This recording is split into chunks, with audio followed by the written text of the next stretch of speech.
So this lady was supposed to give birth CS, and she said, no, I'm going to push my baby out from my vagina. And one thing, you're just gonna sign the consent form that, oh, I said this against medical advice. I insisted to do this instead of that. So that was how it was, and the lady went into labor. So they took her to the labor room. She started pushing her baby. Now, she started pushing her baby, and the baby's head was out already. All right, the baby's head was out, and the baby stopped. The baby got was distressed, and the baby couldn't come out any further. So it was just some part of the head out, and the other part of the body is still in uterus. So when the husband, when the woman saw that, man, this is not working, they were like, okay, anything, we're ready to do anything the doctor wants us to do, blah blah blah. And then they had to move this lady back to the theater. So the baby cannot go back in, the baby cannot proceed out from the uterus. So there was confusion what to do. So the baby was just there, the baby was distressed, the baby actually died. So the baby died halfway out, halfway in. And do you know how they actually got the baby out? The woman still went through that CS, and the baby was divided into two. The other part of the body, I mean, when I say divided, I mean the part of the body that was out was cut off. Yeah, that's a very tragic one. So the head was cut off, removed, and the other part of the body in the uterus was pulled out through CS. So what is, just tell me, what is the gain? What is the gain? You still went through CS, and you did not come out with a live baby, and that woman lost lots of blood. It was actually a miracle that she survived. So many people will tell them, madam, this baby, I can see that you have to use CS to deliver this baby. And then she'll be like, God forbid, over my dead body, over. Calm down. You have to calm down, all right? Okay, even let's put it in the religious aspect. Shadrach, Meshach, and Abednego, when they were asked to bow down and worship the king, they were like, we're not going to do that. Oh, king, we're not going to do that.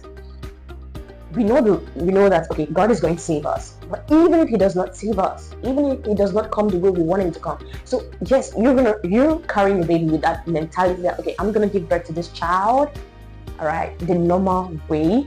But even if I am advised to use CS, I will do it, and I'll still come out my baby, and I'll still come out hale and hearty. All right, so the second story, are you enjoying my story? The second story was my uncle. He is an evangelist, a man of God. A man of God. So now this happened about 4 years ago. The wife was pregnant for twins, and they were advised to use CS because if at all she delivers the baby through the vagina, she's definitely going to bleed to death. So my uncle was like, all right. Well, I know whom I have believed, and I know that my baby and my wife is coming out. All right, he was open to any option, but that didn't stop him from praying and believing, of course. So when it was time for delivery, my auntie was there in the hospital. They were like, all right, so you need to mount the theater table. And she was like, all right, no problem. So she was mounting the theater table, and boom, the baby came out. Is that not a miracle? The baby came out, the second one came out. So the two boys came out by themselves. Now, I want you guys to understand that there are scenarios that demand CS. I'm going to talk about those scenarios, and I'm going to tell you the reason why they demand CS. And if you don't go through CS, I am not saying miracles do not happen. Miracles happen, but I want you to keep your options open, all right? So if you don't go through CS, there may be a very bad outcome. Number one, placenta previa. Now, placenta previa is a situation where the placenta does not stay where it should. You are seeing it on your screen. You see what I'm talking about. The placenta is not planted where it should. The placenta has to transfer oxygen, nutrients, and all whatnot from the mother to the baby. Remember, the baby cannot chew when he or she is in the uterus. So you don't expect the baby to chew. You don't expect the baby to breathe with his nostrils or to respire with the lungs when he is in the uterus. So everything, every metabolism and all whatnot is done through the placenta. Now, if the placenta leaves where it should be and stays at the entrance and exit, what do I mean? And stays at the entrance and exit of the vaginal canal, the birth canal. That means when labor starts, the placenta, if at all it's leaving, the placenta will be the first to come out. And if placenta comes out first, the baby is going to die. Because the placenta has left whatever is supplying the baby with oxygen and nutrients to push against all odds and come out from the birth canal. Once the placenta comes out, the baby is short of oxygen, the baby is short of whatever. So if a woman has placenta previa, the type 4 placenta previa, the one that covers the exit and entry of the vaginal canal, of the birth canal, that means the baby, if at all you insist that you want to give birth to this child through the vagina, the baby will struggle and struggle and struggle and struggle and struggle, and the baby will not come out. And if at all, after the whole struggling, the placenta decides to come out first, the baby will die, because the baby will not have whatever it takes to keep pushing and come out. Please listen to whatever I'm saying now, all right? Every word I'm saying now is very important. So that is the reason why, if your doctor says, please, you need to do CS, believe God, but still listen to your doctor. Go for the CS. Believe God, you're coming out with your baby. Even if the Lord meets you halfway and makes you deliver through the vagina without going through any surgical blade, we still thank God. All right. So the next one, number 2, if you have had CS before, please, it cannot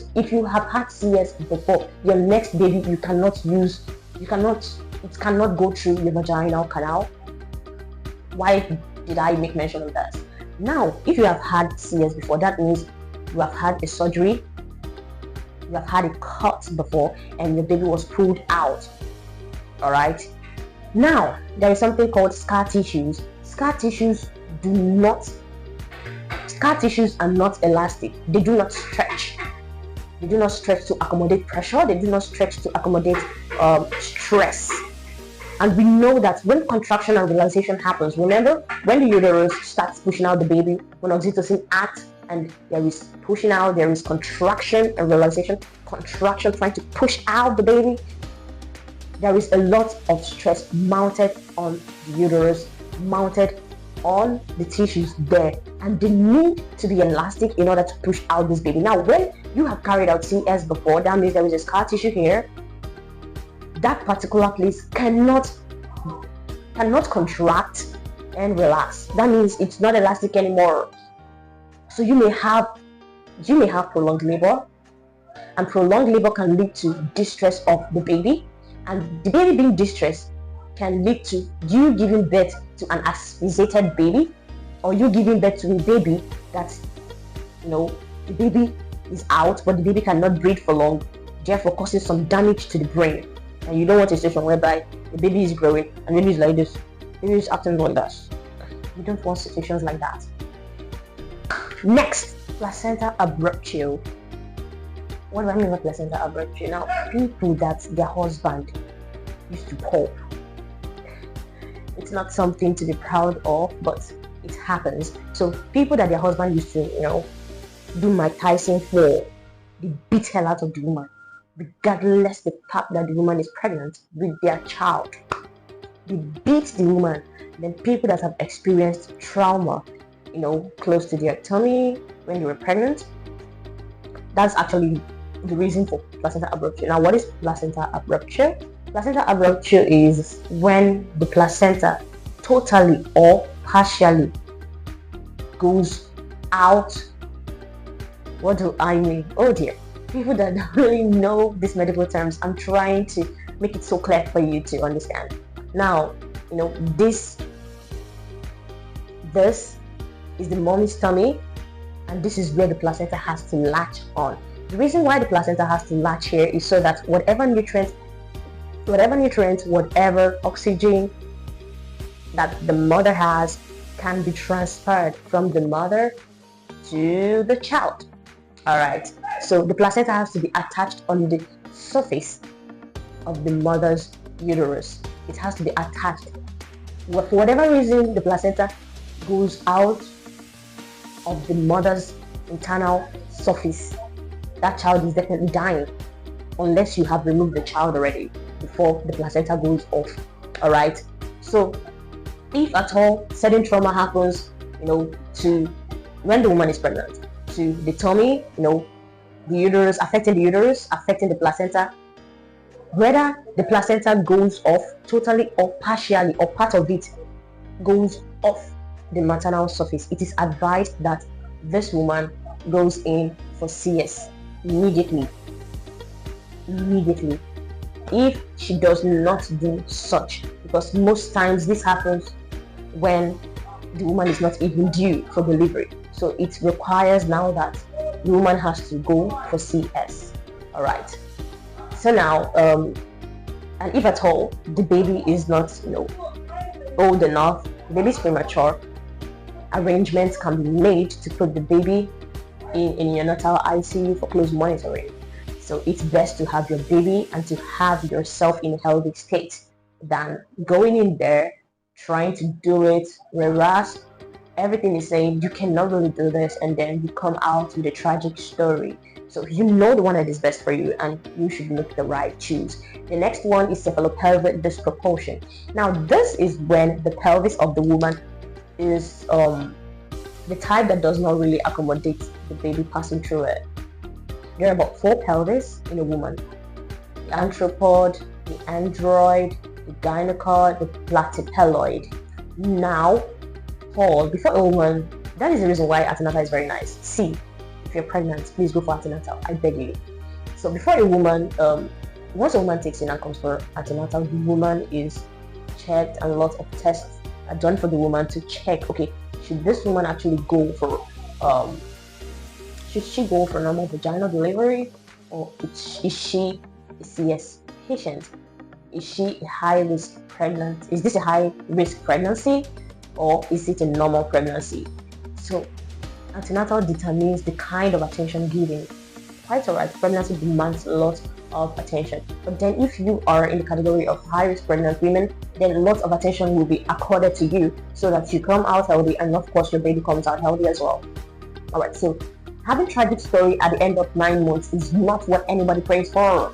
I don't even pray this for you. Alright, so now for the pelvis, the only pelvis that can accommodate a child passing through it comfortably is the gynecoid. The gynecoid is wide, has room for the head of the baby to go, and for the other part, right? Other pelvis does not have these properties or characteristics, so they cannot really accommodate a baby passing through it. So if you have other type of pelvis apart from the gynecoid, and you are insisting, you're like, my God did it for my man Kichi, therefore that God will do it for me. Oh dear, I believe in miracle, and of course God can do it for you, but you have to listen to what I'm saying now. And if your pelvis is not that type we are talking of, keep your options open. Believe in God, keep your options open. Am I making myself clear? Keep your options open. Let your husband understand. Alright, so for someone that does not have the gynecoid pelvis and trying to push baby, and they say push, and you're like, push, you're like, you're going to push for long. You will push for long. You're definitely gonna spend over 20 hours in there pushing, and the baby will find it hard coming out. So you don't want a situation whereby you push for long, you are tired, you are worn out. Don't you want a swift and smooth delivery, for heaven's sake? Don't you want when contraction comes and then you push, the baby is out already? So do you want to? How many of you guys understand? What I'm saying is, if your pelvis is not the gynecoid, you're going to have a prolonged labor. The baby is going to find it hard coming out because there are lots of resistance as a result of the passage. There are lots of resistance, and the baby is going to find it out coming out the time it's supposed to come out. And if the baby gets distressed, the baby will stop trying to come out. And if the baby stops trying to come out, the baby may get asphyxiated, the baby may get tired, and you don't want the first story I told you about the lady I met in theater to happen to you. So this and more are reasons why you should not. Now for the placenta previa, why such happens, why placenta previa occurs in most cases is because of multiple pregnancies. The guy was telling me that he's going to give birth to 12. I looked at him, I was like, really? He said, yeah. I was like, okay. You bear out the uterus of the woman, and now the placenta does not even know where to latch anymore. It decides to go to where the opening to the vaginal canal is, and then it latches there comfortably. So please, if your husband says, I want to give birth to 12, tell him on time when you are cutting, I cannot do it. If he does not want you anymore, you should go. Yes, I'm not a relationship advisor, so please.